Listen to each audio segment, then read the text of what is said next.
Hi everyone, today I just wanted to share my latest FFO with you all, something I'm really excited about because I've never made anything like this before, and especially with a cross stitch finish. My Country Cottage Needleworks Cottage of the Month series, some of you may recall that I have been stitching them and I have completed 3 months so far, and I was looking at a way of finishing them, but not particularly in a frame.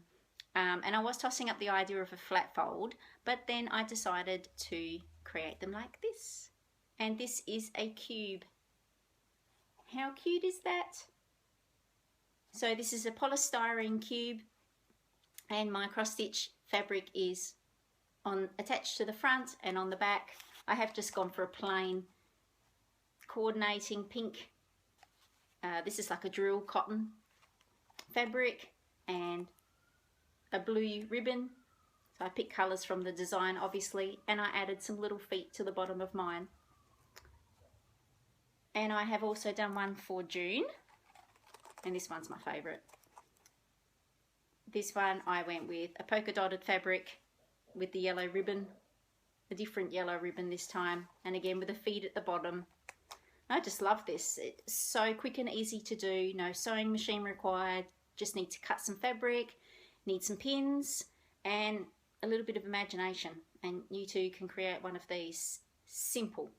You can also create, if you don't, because this is a flat finish, flat front, and if you like something with a more padded look to it, you can actually attach some wadding to the front of your polystyrene before you pin your fabric in place.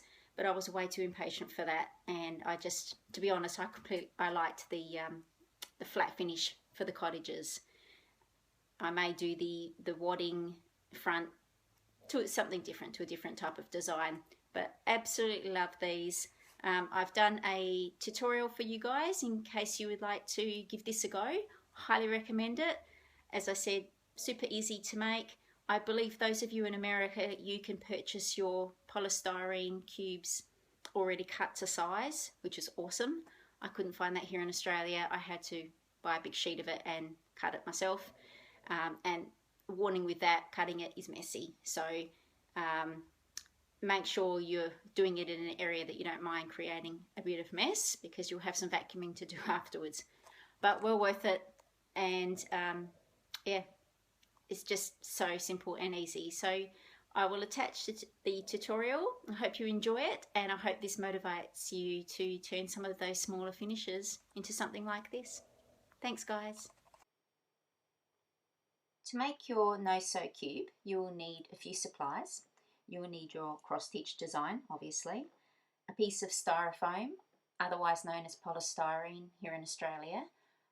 I was unable to purchase mine as ready-made blocks. I believe you can purchase them that way in the USA. So I had to buy an entire sheet and cut mine down to size, and I mentioned how I do that in the tutorial. My polystyrene is 50 millimeters or 2 inches thick, but you can of course create this design using thicker polystyrene or styrofoam should you wish. You will also need some backing fabric, some pins, which I will go into a bit more detail in the next photograph, an iron, a cutting mat and a rotary cutter, a pair of scissors, some ribbons or other decorations, and I found a quilting ruler very handy. And if you are cutting the styrofoam like me, you will need a sharp serrated knife or a Stanley knife. I used a few various types of pins for this project. First of all, I used quilting pins to baste my project in place until I was happy with how it fit on the styrofoam. Then I used the stainless steel and rust proof pins, which in the picture shows wedding dress and lace pins, because if you want to fix your project permanently, you obviously want pins that are not going to rust and wreck your cross stitch. So I recommend stainless steel and rust proof pins. And I also use dressmaker's pins for attaching the feet to the bottom of my project. And also in that picture there, you can see the flat bottom glass beads that I use for my feet, as well as my small container of seed beads, and I use those to go on the dressmaker pins for the feet as well. So to determine the size of the cube you need to cut, you'll need to measure your design and decide on what allowance you need to allow on each 4 sides of your design. As I show here in this photo, I have my tape measure laid out to allow for 1/2 inch either side of my design. So my cutting line there would be 6.5 inches.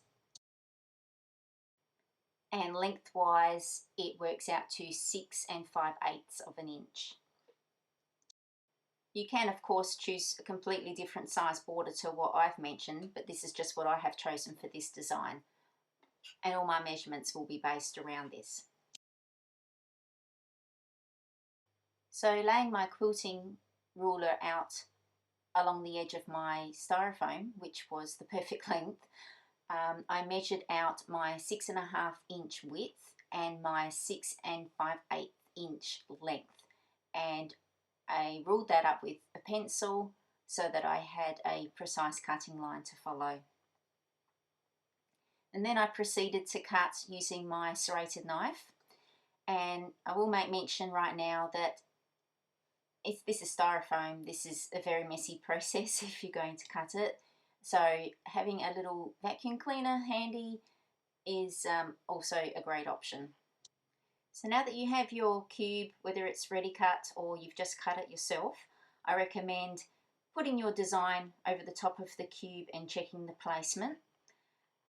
If you choose to add wadding to your polystyrene cube before attaching your fabric, this is the stage where you would do that. So using some sort of tacky glue, attach that to your foam and then attach the wadding, and you can do front and back or just front if you prefer, and make sure you give that plenty of time to dry before attaching your fabric. At this stage you'll need to make sure that you don't have any excess material. You don't want the material to hang over any more than 3/4 of the thickness of the cube itself. If it does, you need to mark with pins along your fabric where that is, where the excess is, and cut off inside that. These raw edges are going to be covered up, so you don't have to be worried too much about it being a straight line, just as long as you don't have so much fabric that you're going over the edge of that cube. Once you're happy with the size of your cross-stitch design, then you can go ahead and cut your backing fabric exactly the same size. I used my design as a template, as you can see, placed my quilting ruler over the top as a cutting guide. I had it just beyond my cross-stitch fabric, so I didn't want to cut that, and I used my rotary cutter on top of my rotary cutter board, and I cut that fabric to size. I then suggest giving both those pieces of fabric an iron, and make sure you iron your cross-stitch design on the wrong side only. Next step is to center your design on the cube and pin it in place using the ball head pins. And that way they're easy to remove. You can move the fabric around before you permanently pin it down in place. And once you're happy with the placement of your design, starting on one edge, replace the ball-headed pins with the flathead stainless steel rust-proof pins, if that's what you've purchased, and put them in place around all 4 sides of the cube. When you get to the corners, finger press the fabric so that they hang down the side of the cube, and then pin them in place using the flathead pins. And at this stage your project should look something like this, with all 4 corners pinned in place as well as all 4 edges. Now with the backing fabric that you've chosen, you repeat the exact same process using ball head pins to pin the entire piece in place first till you're happy with the placement, and then replace those pins with the stainless steel flathead pins for the permanent placement. But this time when you come to the corners, you need to press them to the top and the bottom of the design.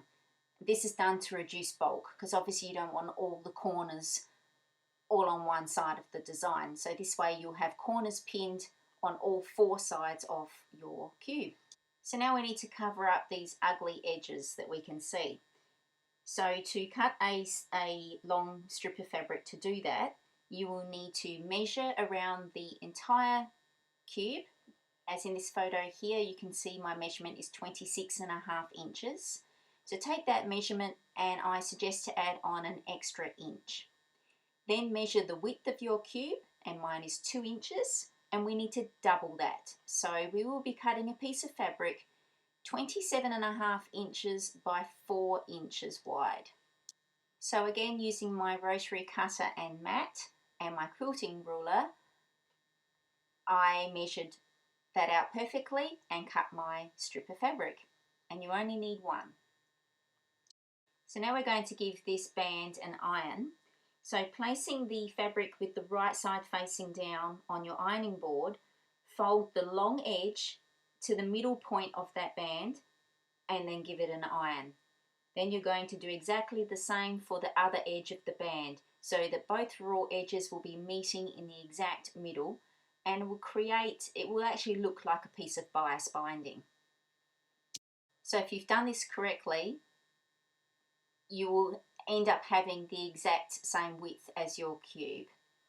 If it's a little bit less, that's fine, it will still look fine, but if it's going to end up wider than your cube, it will actually overhang, and that won't look very nice. Then you'll need to iron a small seam down one edge only of this band. My seam there is about 1/4 of an inch. By folding the whole band in half, pin the center mark so that you can line it up to the center of your cube. Now I suggest starting this point at the top of the cube so that your seams are actually going to be at the bottom. Or you can of course reverse this process if you want your seam to be at the top, and that way you can cover it with the ribbon. So for my May cube I had the seam at the bottom, and for the June one I had the seam at the top, and I probably was a little bit more successful in covering that up with the ribbon afterwards. So if you wish, you can use the ball head pins to pin the band in place as you move around the cube, but we're only going to place the flathead pins at the bottom of the cube because obviously the other pins will be visible, and the whole idea is to hide them. You can of course choose to start pinning from the bottom, as this picture shows. Place your pins in the center and pull that band around, pulling it tightly as you go until you reach the other end of the strip. Once you get to the end of the band and the seam allowance that you ironed under, pin this in place, and also place some pins into the bottom side of the seam, which will secure it even more without having too many pins visible on the outside. And your finished result should look something like this. Now obviously you can leave this as your finish if you wish, or you could add additional trims like I'm going to. Ribbons and other trims are really great for hiding seams and pins, so use your imagination and go wild with decorating. I just decided to use a plain ribbon, which I started pinning at the top, and I placed this all around the edge of my cube, and then just finished it off with a decorative finish on the top, and I put a couple of pins in there to secure it. If you want to add a braid trim, you can do that by either gluing it in place around the border there, or trying to hide some pins and pinning it in place. I had a bit of a play around with this yellow braid here, but I decided not to add it in the end. Now, as I mentioned in the beginning, to place feet on your cube is obviously optional, but I chose to do so, and I used a dressmaker's pin. I placed a small seed bead, size 11, on the pin first. Then I placed my decorative bead, and then I placed another seed bead, and I pushed that into place on the bottom of the design. So I had 4 feet in total, and I just think it gives it a lovely finish. So here's my completely finished cube here. And what I really love about this whole no-sew cube, obviously the fact that you don't need any sewing skills whatsoever, you also don't need any glue, but the whole thing isn't permanent. Should you wish to, down the track, decide that you now want to frame this piece, you can easily take the pins out, take it off the cube, and pop it in a frame. There's nothing permanent about this, and I just love that. And here's some more images of the June cottage that I completed using the seam allowance towards the top and hiding it there with the ribbon.